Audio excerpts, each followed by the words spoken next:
അവരവിടെ നിൽക്കണ്ടോ? ഈ കോപ്പം നേരത്തെ എത്തി. നമ്മളാണ്ടോ താമസിച്ചത്? ആ ആംബുലൻസുകാരനെ പണി കൊടുത്തപ്പോ എന്താ ഒരു സുഖം. അയാളിപ്പോ ചത്ത് വടാറുണ്ടോ അവിടെ? അവൻ നമ്മളെ നോക്കി വെയിറ്റ് ചെയ്യുക.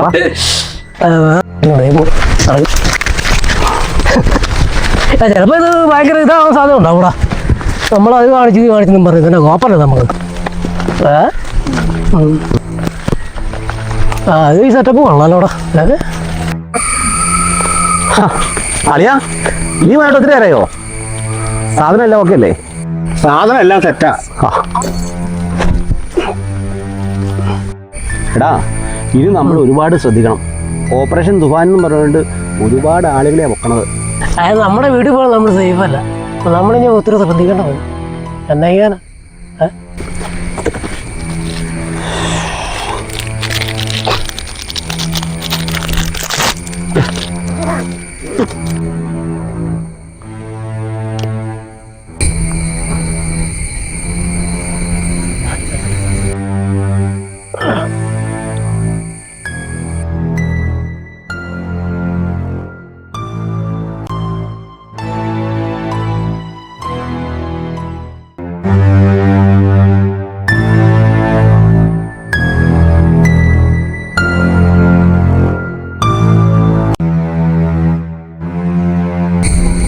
അളിയാ നോക്ക്, അവള് മെസ്സേജ് വിട്ടിരിക്കുന്നു. 5ാം ക്ലാസ്സിൽ പോകണ കൊച്ചാണ്.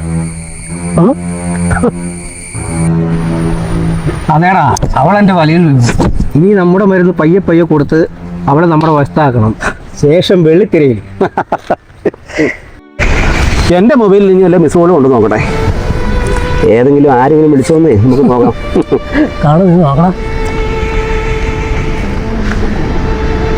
അയ്യോ അമ്മയുടെ 20 മിസ് കോള്.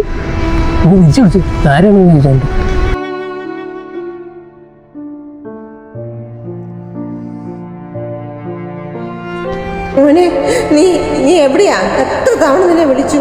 നമ്മുടെ അച്ഛൻ നമ്മളെയൊക്കെ വിട്ടുപോയി. പെട്ടെന്ന് നെഞ്ചുവേദന വന്നതാ. നേരത്തെ ഹോസ്പിറ്റലിൽ എത്തിക്കാൻ സാധിച്ചില്ല. ബൈക്കിൽ വന്ന ആ നശിച്ച പിള്ളേരാണ് നമ്മുടെ അച്ഛനെ കൊന്നത്. അവർ ആംബുലൻസിന് തടസ്സം നിന്നില്ലായിരുന്നെങ്കിൽ നമ്മുടെ അച്ഛൻ്റെ ജീവൻ തിരിച്ചു കിട്ടിയേനെ. മോനെ നീ വേഗം വാ. മനുഷ്യ മനസ്സുകളെ കാർന്നു തിന്നുന്ന മയക്കുമരുന്നിന്റെ വൻ കുത്തൊഴുക്ക് ഇല്ലാതാക്കുക. സ്കൂളിലും കോളേജിലും അഴിഞ്ഞാടുന്ന ലഹരി മാഫിയ ഇനി നമുക്ക് വേണ്ട. മാതൃസ്നേഹത്തോടെയുള്ള പഴയ ബാല്യം, അതാണ് നമുക്ക് വേണ്ടത്. സർക്കാരിന്റെ ഓപ്പറേഷൻ തൂഫാൻ പോലുള്ള മയക്കുമരുന്ന് വേട്ടയ്ക്കൊപ്പം നമുക്കെല്ലാവർക്കും ഒരുമിച്ച് പോരാടാം നാളെയുടെ നന്മയ്ക്കായി.